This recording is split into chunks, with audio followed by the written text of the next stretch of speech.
Universidad Mayor de San Simón, Facultad de Arquitectura y Ciencias del Hábitat. Dirección Académica. Presenta.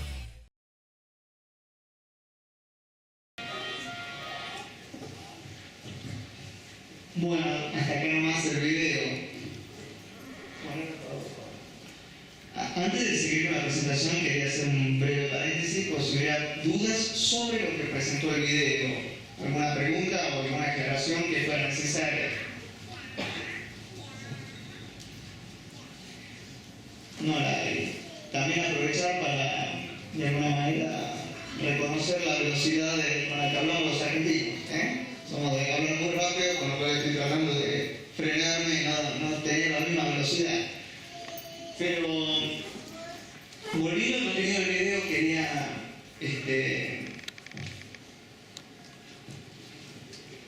quería reforzar 3 o 4 conceptos que creo que son importantes. Este es el gráfico, como decía en el video, que trata de vincular 4 cosas que creemos que son centrales. La primera es la cuestión del cumplimiento de derechos humanos. Este eje es que consideramos que es el norte de la brújula, es la dirección, es hacia dónde hay que ir avanzando. Su medición a partir de estos 5 factores es un procedimiento a partir de determinados indicadores que generalmente las organizaciones no gubernamentales o los propios vecinos a las asociaciones de base suelen disponer. Es una información que sistematizada permite reconocer rápidamente en qué nivel se encuentra un barrio con respecto a otro. El nivel de organización social muchas veces es un dato que hay que construir, hay que ver en qué medida frente a cada uno de estos derechos hay organizaciones que están respaldándolo, que lo están materializando.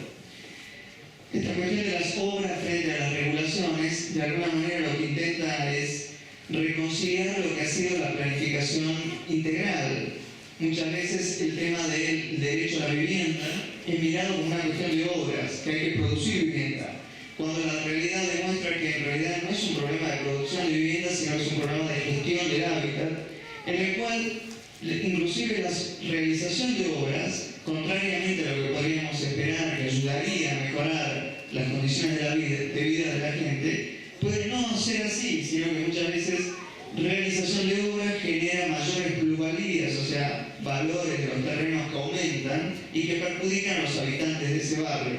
Por eso decimos que buenas regulaciones complementariamente de realización de obras son las que garantizan, junto con la organización social, el cumplimiento y el avance en el cumplimiento de derechos. Yo les quería hasta acá, este es el método de la brújula. La pregunta siguiente es, una vez que tenemos la brújula, ¿qué hacemos con la brújula? Esa segunda instancia es la que nosotros llamamos participlan. ¿Qué es un participlan? Es, a nivel de barrio, la validación de los resultados de la brújula por parte de vecinos y autoridades.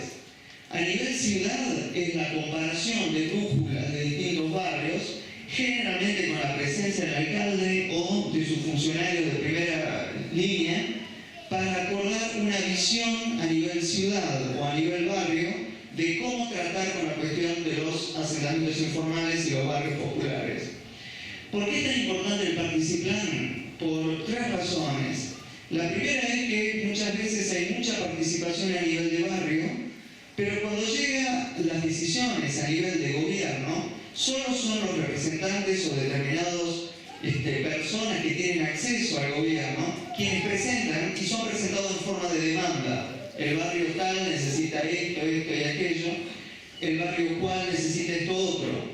El participlan lo que logra es sentar en una misma mesa y en una misma igualdad de condiciones. Por supuesto, un alcalde tiene una responsabilidad mucho mayor que un vecino, pero de alguna manera el sentar en una misma mesa representantes de los barrios con funcionarios públicos responsables de dar respuesta es una instancia de discusión, de comparación de las condiciones de distintos barrios y de creatividad en cuanto a cómo solucionar problemas que son centrales.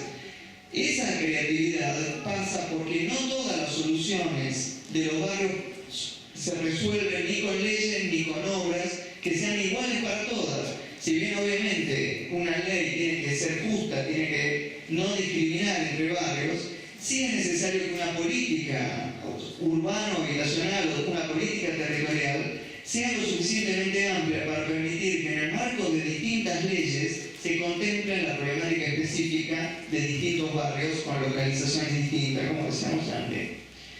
Es decir, que el paso siguiente a la brújula es el Participlan. Nosotros acá en Bolivia lo que estamos tratando es lancemos la brújula, este es un proceso consultativo, o sea, lleva a tratar de consultar con distintos actores de la sociedad, distintos referentes, con los vecinos, con el gobierno, en qué medida este gráfico síntesis realmente refleja la realidad de un barrio para, una vez que esto está consolidado, técnicamente sólido, someterlo a la discusión de la ciudad, del barrio y de la ciudad en su conjunto. ¿Para qué? Para acordar una estrategia común.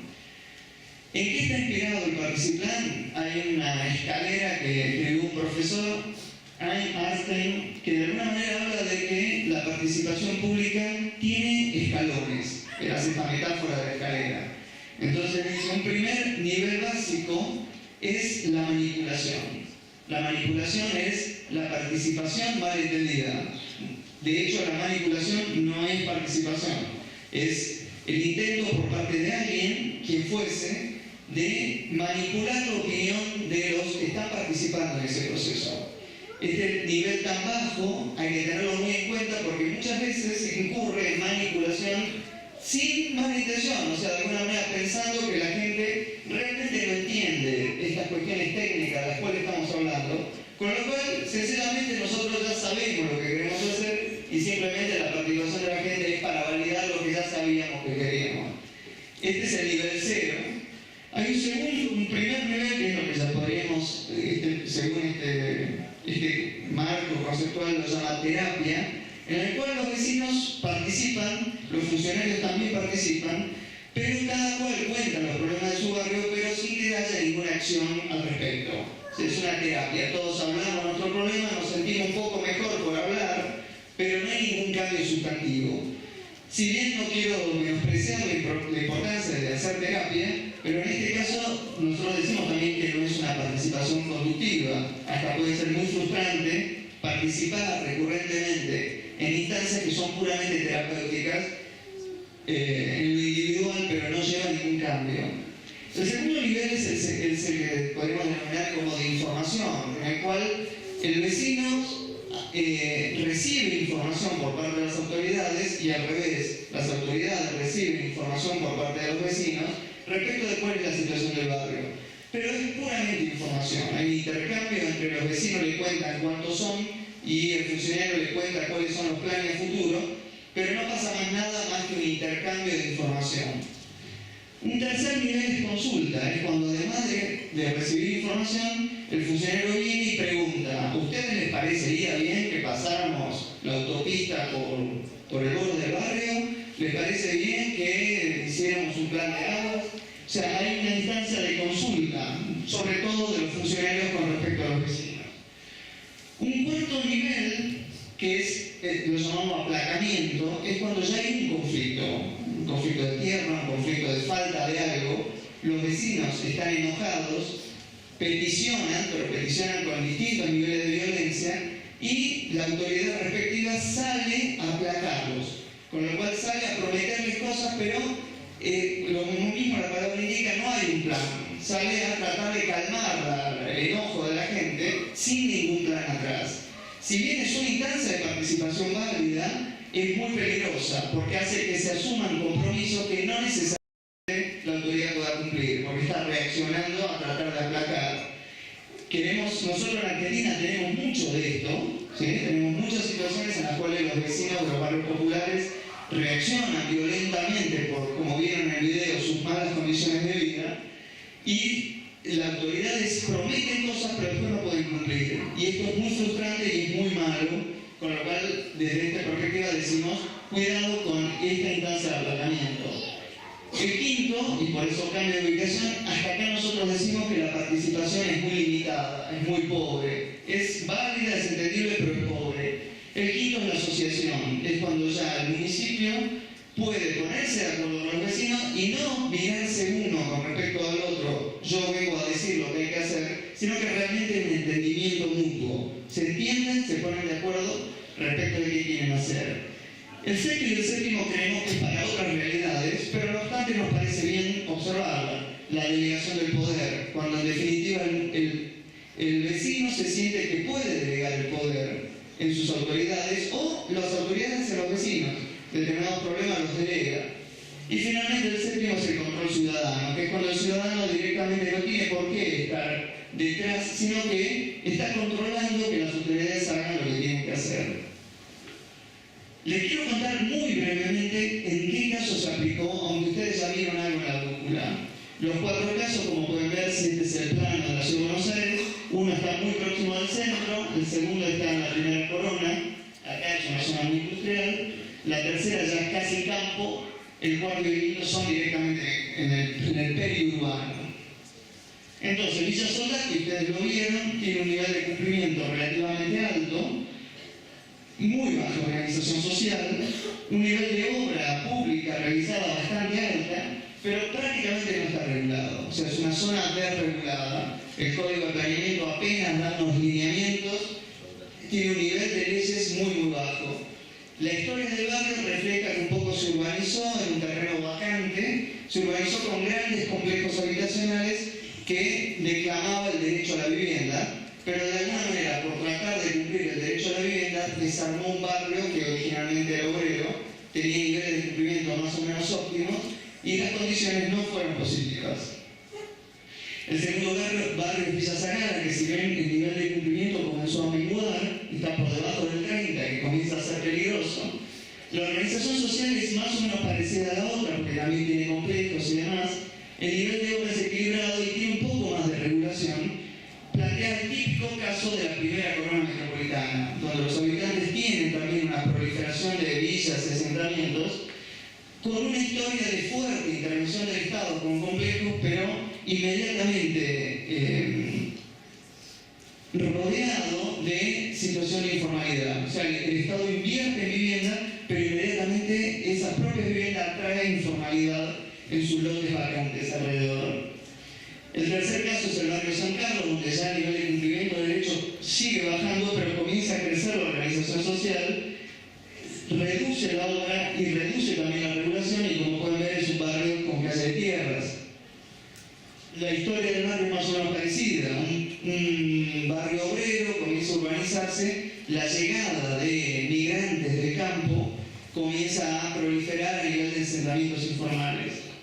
Y este último caso que yo les quería contar es el barrio Los Pinos, porque tiene una particularidad que la mayoría, casi el 90% de sus habitantes son inmigrantes de Perú y de Bolivia, lo cual es un barrio muy particular en Buenos Aires porque, si ustedes lo observan, comparativamente a los otros barrios que tuvieron mucha intervención del Estado, tiene un nivel de cumplimiento de derechos relativamente alto, casi el 60%, tiene un nivel de organización social altísimo, es un barrio emblemático a nivel de que la comunidad se organiza muchísimo prácticamente para suplir lo que el Estado no provee, tiene un nivel de obra pública que ustedes pueden observar en la foto muy alto, el propio barrio hizo su alcantarillado, su servicio de saneamiento, todas las viviendas son de estructura, de hormigón armado, son espacios amplios,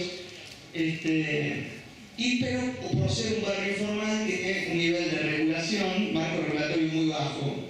Este es un barrio muy emblemático, nosotros estamos cuidando mucho, porque como pueden ver tiene condiciones de vida bastante aceptables, prácticamente sin presencia del Estado, con una presencia muy limitada.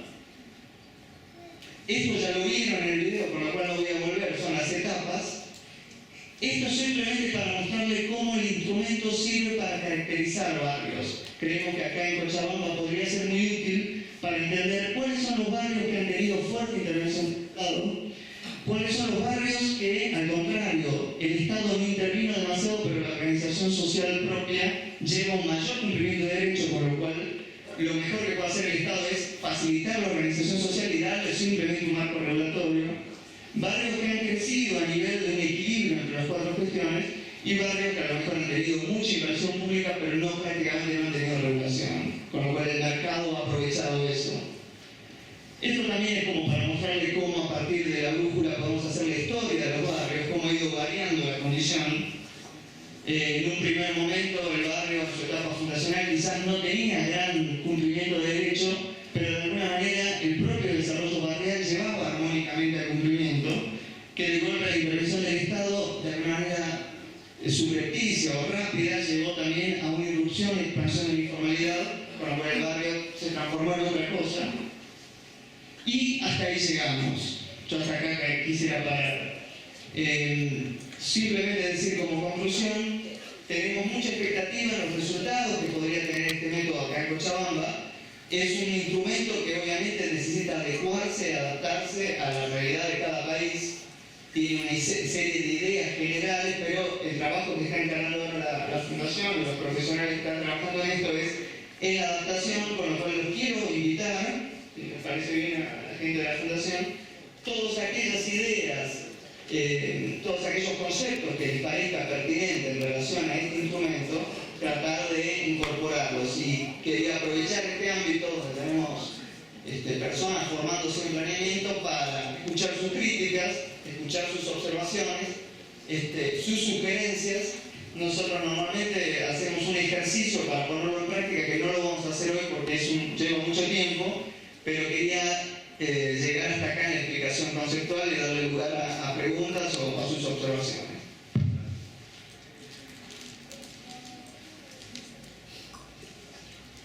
¿Quién rompe el hielo? Que es siempre lo más difícil. Allá hay uno.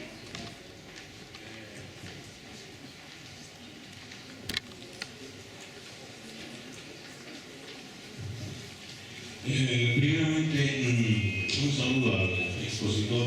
Siempre es una satisfacción poder conocer gente de otros países que ayudan al proceso de formación de nuestros estudiantes y también de otros docentes. A riesgo de equivocarme, porque toda explicación siempre tiene su limitación, parecería que mientras los derechos se cumplen menos, en ese eje crece la organización social, ¿no? Y en el eje horizontal, mientras hay menos regulaciones, hay más acción estatal por parte de la ejecución, como ejecución de obras. Entonces, ese parece ser un comportamiento de la brújula. Esta situación se dará en todos los casos o depende de qué las variaciones que puedan hacer. Bueno, el agradecido soy yo, por lo menos me alegro que se entendió las ideas centrales, con lo cual me alegra mucho. La respuesta concreta es correctísimo lo que dijo. Hay una tendencia a que los derechos, mientras menos se cumplen, más organización social hay, y mientras más obra pública se realiza, en los casos que estudiamos nosotros, menos regulación hay. Esto no es casual, obviamente la organización social. Si no, ¿me escuchan así bien todos? Capaz que no hace falta micrófono. ¿Sí? ¿Escuchan bien? Con micrófono mejor, pero más hacia acá. Con lo cual es correcto lo que usted dijo, es así, en nuestra observación, estamos ahora ampliando la base a distintos países, a ver si en todos lados es lo mismo. Pero la hipótesis nuestra es que no es casual, que la organización social crece en la medida en que faltan derechos, porque faltan cosas, que la regulación, al no estar, lleva a que el Estado tenga que intervenir con una cantidad de obras, pero esto es peligroso porque al no estar regulado, esas obras generan mayor valor del suelo, que no necesariamente es aprovechado para los sectores supuestamente beneficiarios, que es un poco los casos que yo he presentado. Entonces, estas son algunas de las conclusiones en los 4 casos que nosotros estudiamos. Nos interesa mucho ver qué pasa en Cochabamba. Lo que veníamos viendo en Colombia era que había situaciones muy parecidas, pero la respuesta es sí a lo que usted planteó. No sé si hay alguna otra pregunta.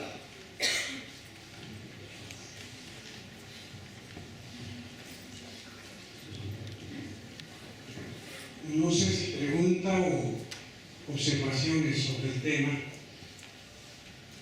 Es interesantísimo ver una metodología trabajada en ese detalle, la brújula.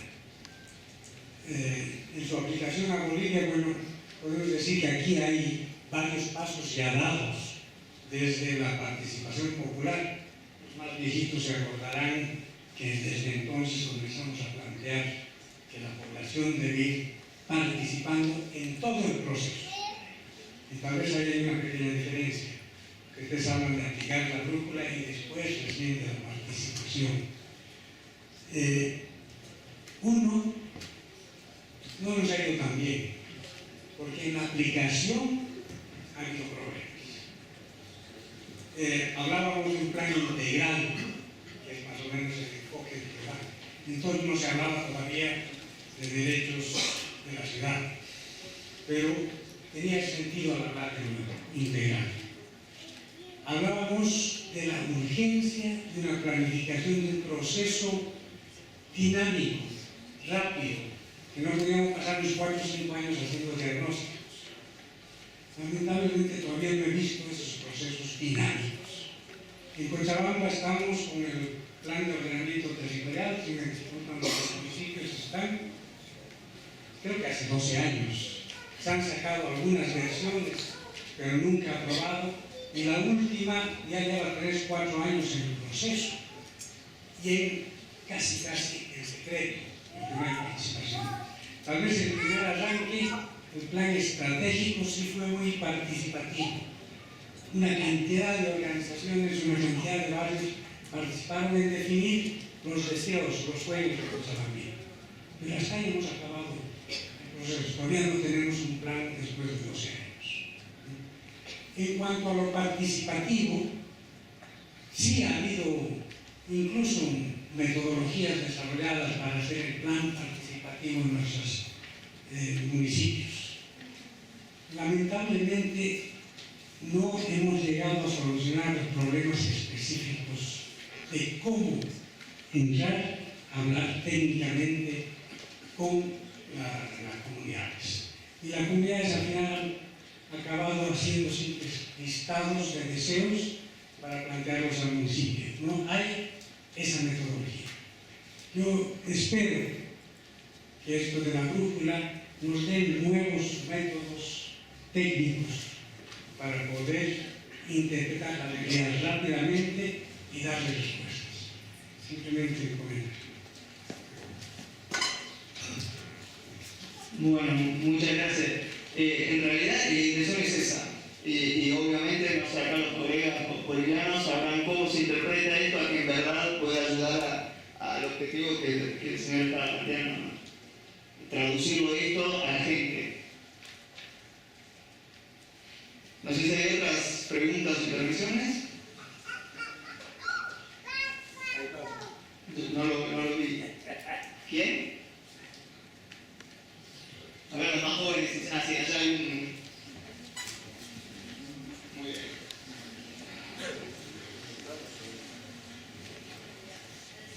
No sé si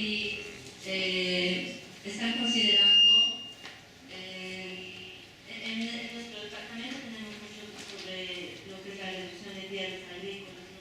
Y he visto que en el diseño de la brújula plantean temas meramente habitacionales.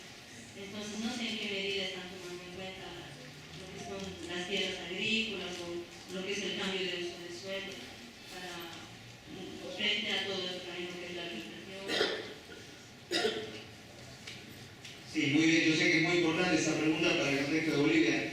Solamente una cuestión. Una, como comentábamos, nosotros tratamos de tener una mirada regional. O sea, que no sea solamente lo urbano. Y un indicador específico que nosotros llamamos sustentabilidad implica, entre otras cosas, de qué manera la gente se gana el sustento. ¿Qué medio de generación de ingresos tiene? Porque sustentabilidad entendemos en términos sociales, en términos ambientales, qué medida la gente está previniendo desastres como podría ser una falta de agua, por ejemplo. Entonces, desde ese punto de vista se incorpora la cuestión no específica del cambio de uso, porque eso no lo miramos de conjunto, como decía, pero sí en la recolección de la información específica por barrio. No sé si te contesto tu pregunta. ¿Y había alguien que no trabaja?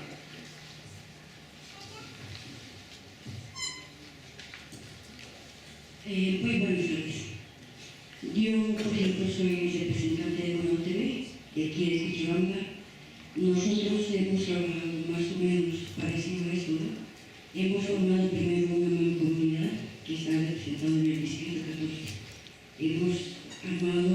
7 OTBs que estamos en la ladera del cerro, ya como zonas periurbanas.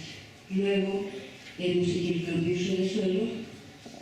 En el municipio ha habido mucha pelea porque estamos en una zona agraria, zona área rural.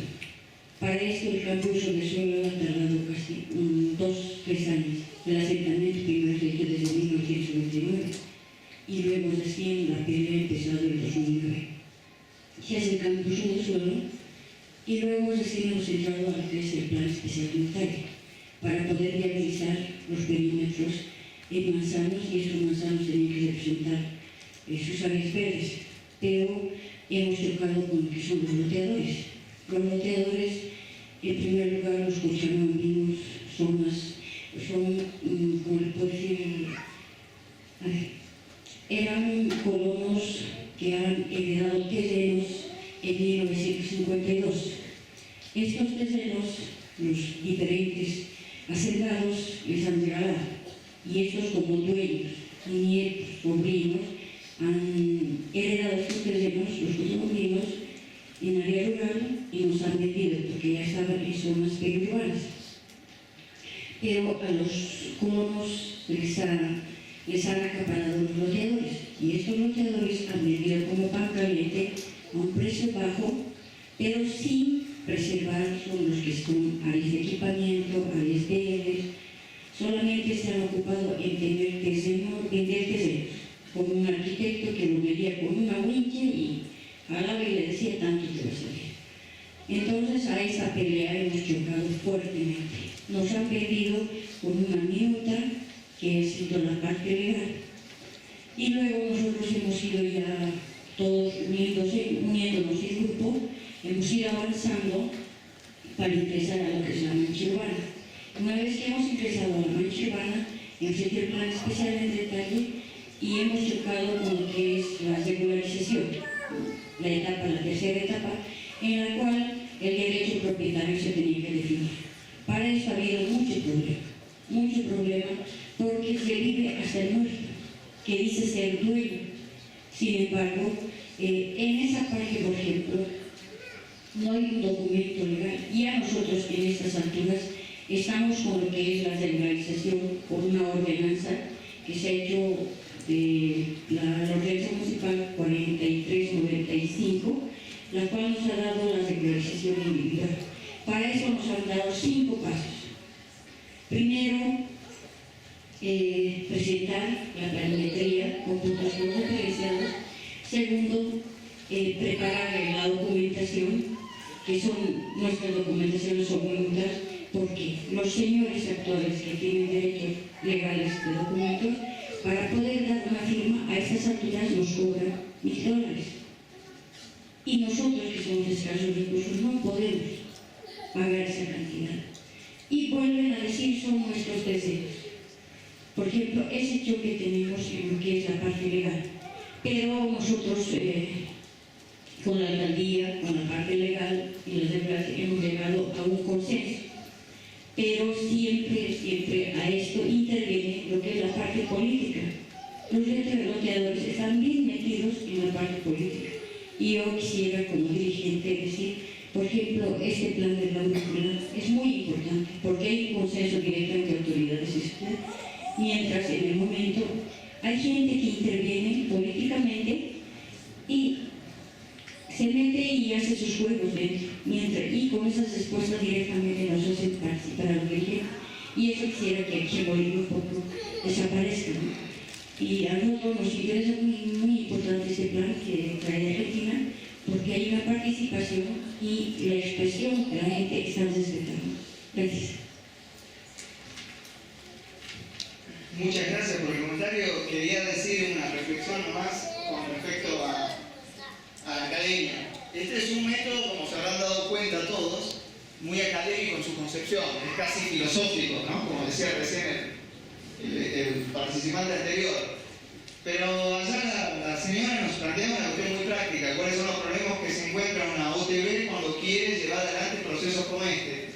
Y esto implica un desafío que todos tenemos que pensar, los que son estudiantes o son profesores, que es cuando una academia se mete en procesos de este tipo, tiene que tener las ideas muy claras. porque en la medida que uno entra en esto puede terminar en problemas muy serios. Le quería contar una anécdota. Allá en Argentina lo que ustedes llaman los loteadores, allá lo llaman los loteos piratas. ¿Qué es esto? Personas que no son de escasos recursos, que organizan tomas y las venden y como muchas veces están muy vinculados al propio municipio, hacen realmente fortunas vendiendo terrenos a sectores populares, que a la vez mantienen, hasta juegan con la especulación, mantienen sectores dentro de la propia ocupación que a la vez las van alquilando, haciendo casillas, alquilando a un valor totalmente leonino. O sea, cuesta más alquilar una casilla en un asentamiento informal que un departamento en el pleno centro de la ciudad de Buenos Aires. Cuando nosotros empezamos con uno de estos, como un juego académico, en la medida que fue creciendo, hasta ahí no hubo problema, fuimos a ver al alcalde y nos dijeron no, imposible hacer una actividad, ¿por qué no? El alcalde, él personalmente estaba muy comprometido, ¿por qué no lo vamos a hacer? Y muchos de sus funcionarios eran muy reticentes, porque no quiero decir que supieran, pero sí había una situación de temor a sentar a vecinos necesitados con funcionarios, porque quedaba muy claro quién era el vecino que legítimamente defendía la causa y quiénes eran aquellos que no eran vecinos y especulaban con la necesidad de los sectores populares. Muchas veces estos especuladores o loteos piratas son muy poderosos en términos políticos, en términos económicos inclusive, con lo cual antes de meterse a una cuestión de esta hay que tener las ideas muy claras, las convicciones muy firmes respecto de hasta dónde se quiere avanzar. Por eso decía antes, la brújula lo que vamos a hacer es un ejercicio académico enriquecedor para los estudiantes. Si se quiere dar un paso más allá y decir además lo queremos hacer vinculante, a nosotros que le pusimos otro nombre para que sea algo distinto, que lo llama el Participlan, eso hay que estar muy seguro antes de lanzarlo, porque tiene implicancias, como la señora misma explicó, que uno no sabe bien en esto quiénes están involucrados. Y con esto no quiero asustarlos, pero quiero sí ser muy serio y muy respetuoso respecto de estos procesos. Pero sí quiero decirles, los loteos piratas a veces son exagerados, se piensa que son muy poderosos, pero muchas veces operan a partir de las oportunidades. En la medida que una comunidad está organizada, en la medida que una comunidad tiene una representación, nosotros apuntamos a que este u otros instrumentos ayuden a visibilizar las acciones de esa organización, el poder de ese loteo pirata tiende a ser menor. En la medida en que no hay ningún tipo de visibilidad de esto, el poder del loteo pirata es absoluto. Y para mí es muy inspirador decir se defiende el derecho en serio, no desde la demagogia, no desde la promesa, sino en serio desde qué se puede hacer. Bueno, creo que había otra mano más levantada, no sé cómo tomo el tiempo. ¿Estamos bien? ¿Estamos bien? Sí, acá hay una. Hay un factor acá en Bolivia que es un factor bastante delicado y vulnerable, el tema de las regulaciones, el tema de la legalidad. Me pareciera que es un tema un aspecto que aquí es sensible, ¿no? Y no sé qué tanto, vamos, que dentro de este esquema que nos plantea cuando hablamos de inversión pública, de mejoramiento de obras, el otro lado el tema de regulaciones. ¿Qué tanto entra en juego esto? Es decir, las regulaciones, parece que el ciudadano no es muy afecto a cumplir las regulaciones, siempre. ¿Sí? ¿Cómo podemos abatir los bajos índices en este eje? ¿No? Se ha ido hablando un poco también del tema de la legalidad acá. Entonces, ¿cómo podemos en un proceso de diagnóstico y posible planificación participativa abatir o avanzar en este eje de hacer a la gente, al ciudadano más receptivo, más, es decir, apropiarse de las normas, de las regulaciones o cumplirlas? Yo confieso que conozco un poco de Bolivia, no sé si tú quieres contestar esa pregunta. Yo podría contestarla desde lo poco que conozco. ¿Sí? ¿Quieres contestarla? Porque no conozco mucho, entonces no quiero. Bueno, yo tal vez a partir de lo que nos muestra aquí la brújula, quisiera preguntar, ¿no? En relación con las regulaciones, cuando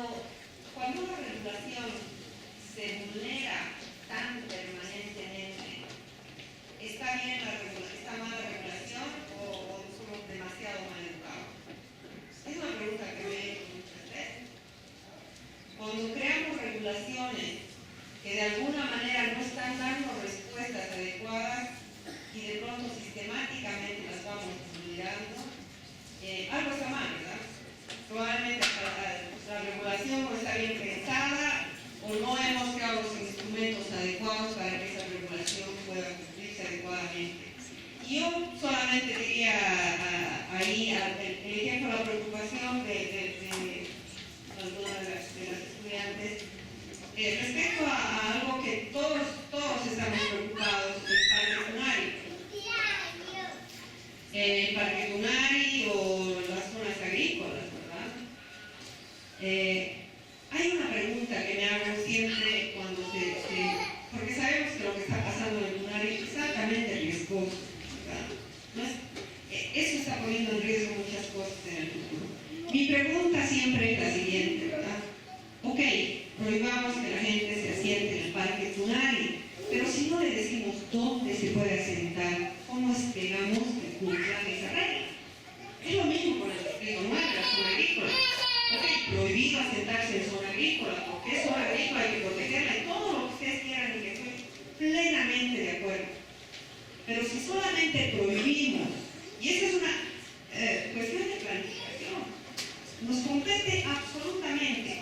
Si solamente decimos aquí no, pero no decimos aquí sí, no hemos hecho nada. Esa es mi idea de lo que es la vulneración de muchas de las reglas. Muchas de las regulaciones no se han revisado por ley. Que las alturas, que los retiros, muchas cosas no se van revisando. Tenemos regulaciones estáticas por décadas que no se revisan, que no se repiensan, a partir de una realidad. Cuando teníamos una idea de la planificación hace 3 o 4 décadas, no teníamos idea que iba a suceder lo que ha sucedido en relación a la urbanización. La urbanización nos ha rebasado. El proceso de urbanización en América Latina ha rebasado toda capacidad de razonamiento y de pensamiento de los planificadores.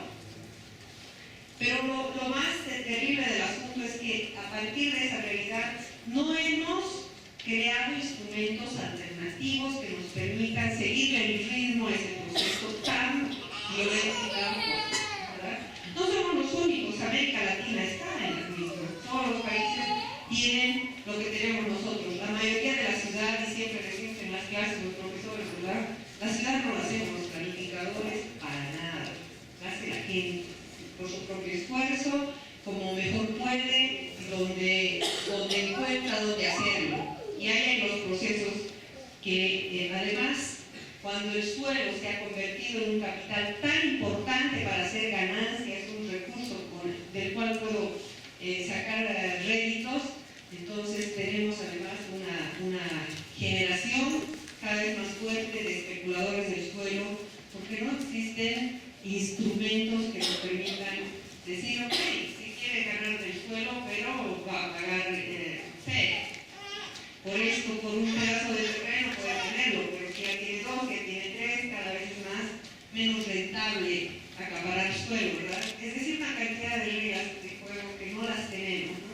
Entonces, mi visión sobre la regulación es esta. Cuando ya se vulnera demasiado la regulación, creo que hay que revisarla, hay que repensarla. Y si vamos a decir prohibido asentarse, tenemos que decir prohibido asentarse aquí, permitido asentarse allá. Así, en una visión muy simplificada, pero que creo que es así, porque la gente necesita sentarse en algún lado, necesita vivienda, necesita un lugar donde estar, ¿verdad? Entonces no podemos solamente decir no se puede sentar aquí, váyase a otro municipio, o váyase a otro lado. Tenemos que tener como planificadores de la ciudad lugares donde sí es posible, donde el suelo agrícola se proteja, donde el Tunari se proteja, etcétera, donde las áreas protegidas se protejan. Es un poco, no sé si te respondo, pero es un poco mi visión de la planificación, de la regulación. Se me ocurre, tal vez la comunidad tenga que suplir a veces la ausencia de autoridad, ser el control social el mecanismo a través del cual se generan regulaciones o autorregulaciones y son la misma población que, vamos, oficia de, vamos, un poco de árbitro de sí mismo, ¿no? O sea, el que contenga ciertas presiones, ciertos apetitos de loteadores y de otros actores quizás que hacen distorsionan los procesos. Sí, yo voy a contestar exactamente eso. Desde el punto de vista metodológico, cuando aparece el nivel de regulación bajo, no significa que no hubiese leyes. Al contrario, la mayoría de los casos es que hay tal cantidad de leyes, pero lo que están midiendo es en qué medida esas leyes son ponderadas positivamente por parte de los actores que están midiendo, digamos, el cumplimiento de derechos.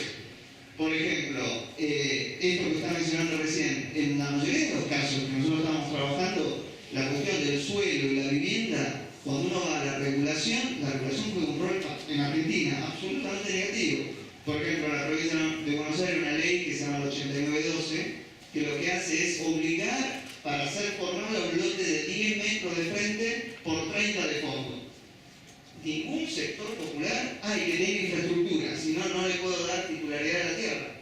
Ningún sector informal puede cumplir con esto. Entonces, cuando uno va a medir nivel de regulación, es ponderado como cero, porque la ley no solo no ayuda, sino que hasta perjudica. Muchos sectores que podrían acceder al suelo, si la regla fuera un poco más realista, accederían. Entonces la norma llevaría a un mayor nivel de regulación. ¿Qué pasa? La gente se termina autoorganizando y la autoorganización reemplaza la ley.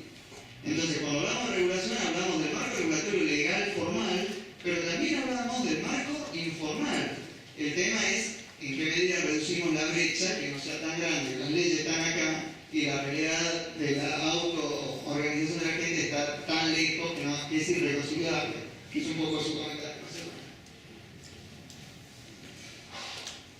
Acá hay una pregunta. Bueno, yo quería hacer una especie de comentario acerca de lo que más o menos está hablando. Yo creo que primero hay una falla conceptual desde los enfoques manejados de la planificación, ya que la ciudad ha sido planificada en torno a un pensamiento mercantilista, que las personas que tienen dinero van a poder vivir en la ciudad. Y hay como que una visión medio atrasada en lo que es esto de la regulación y la informalidad. Tenemos que valorar y tenemos que decir como planificadores que estas personas buscan vivir legítimamente, buscan un lugar en la ciudad. Entonces yo creo que en torno, digamos, a la contradicción que hay es la legitimidad en contra, digamos, de lo que es la regulación y no es la informalidad, porque esas personas buscan vivir legítimamente y hasta se organizan y la organización puede reemplazar incluso al nivel de las obras y lo que puede hacer no el gobierno. Y mi pregunta viene a qué importancia tiene para la brújula lo que es el empoderamiento social.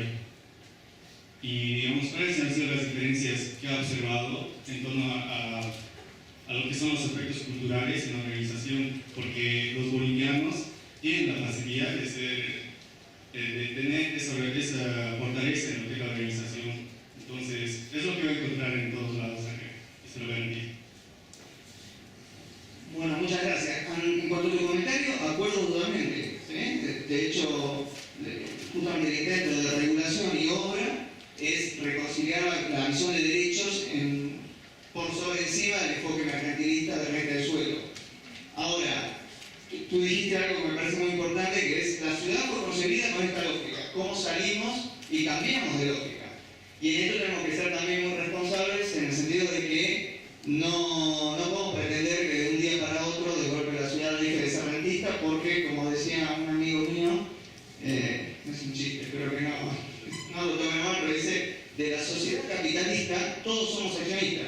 Es decir, el pobre que llega del campo y se quiere comprar un lote está pretendiendo entrar al sistema. ¿Sí? Con lo cual, el sistema capitalista es muy perverso, pero de alguna manera la lógica del sistema está inverso a todos, también los pobres. Entonces, decir, no, los pobres están fuera del sistema capitalista, no es ayudarlos. Esto es medio ideológico, pero quería plantearlo más porque me parece importante. Con respecto a tu pregunta puntual, que me parece también muy buena, La brújula habla de que para construir derechos humanos no se puede construir si no es con organización social. Por eso el eje vertical dice, solo se puede avanzar en el cumplimiento en tanto hay una organización social que le dé sustento. Después vienen las obras y las regulaciones, pero esto empieza en esta dirección. Ahora, cuando hablamos de organización social, hay que ser muy cuidadoso que una organización social, si yo digo organización social y les pregunto a ustedes qué pensaron, todos están imaginando la Asociación de Fomento del Barrio o la OTB, pero no nos olvidemos que el Estado es una organización social. Si el Estado cumple su rol, y de vuelta entramos en una cuestión muy ideológica que es, si el Estado provee de agua, provee de vivienda o provee de los mecanismos para que se produzcan vivienda, quizás la organización social, en el sentido de cumplimentar ese derecho, ya no es necesaria. Por ejemplo, yo estuve recorriendo en estos días algunos de los barrios de acá de Cochabamba. Y obviamente la gente va porque tiene un interés concreto que es asegurar la tenencia de su lote, ¿sí? Ahí participan muy activamente. Pero me comentaban las personas, los compañeros que me llevaron ahí, que a medida que regularizan, ya no es necesaria la organización porque ya resolvieron ese derecho que estaba no cumplido.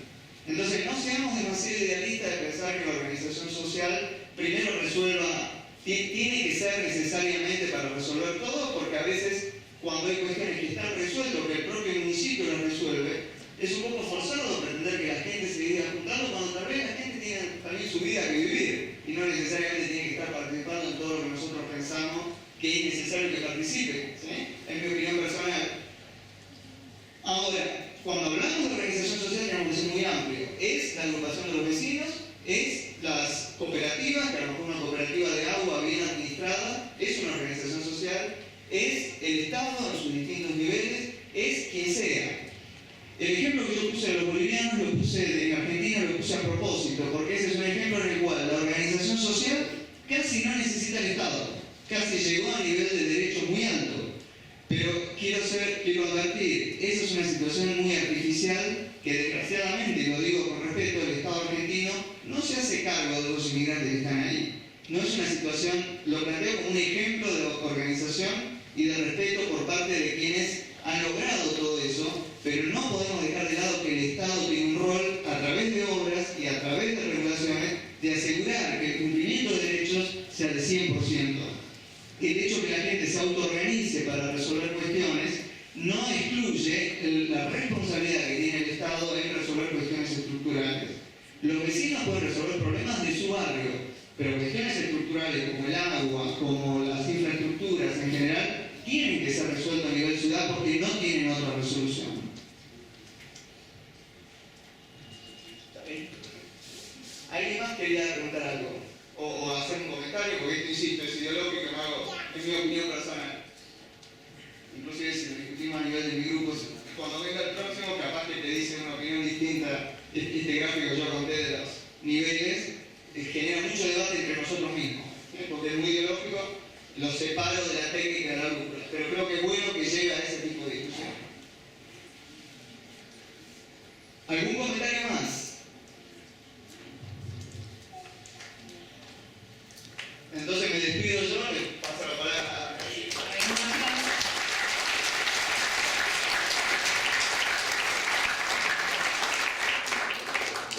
Bien, entonces, algunas solamente avisos. Decirles que la Fundación Procasta lo que va a hacer en este proceso es tratar, juntamente con la otra organización que organiza el evento, tratar de aplicar la brújula en un caso en Cochabamba y ver de qué manera le podemos dar a la brújula un contenido boliviano. Ya de hecho los técnicos hablan de algunos temas importantes que considerar, que no se está bien en el barrio, etc. A mí lo que me pareció fundamental es la posibilidad de crear instrumentos de diálogo que son los más difíciles. Como decían los técnicos esta mañana en el municipio, es difícil a veces el diálogo porque los técnicos tienen un idioma y la población tiene otro y entonces idiomas comunes. Me pareció que la brújula podía permitir un diálogo más o menos interesante.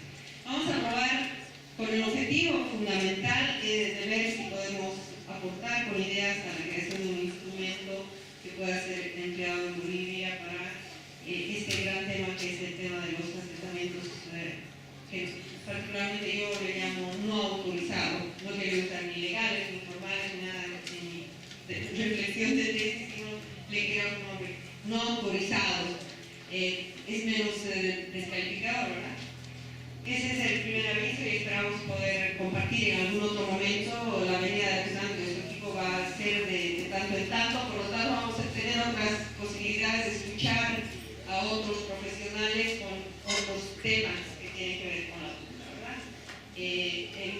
Aparte de eso, el otro aviso es el que seguramente les interesa bastante a los que quieren recibir certificado. Se anotan a la salida, porque el certificado se va a dar a los que han entrado y a los que han salido, ¿verdad? Pero aquí todos se quedaron, eso es una maravilla.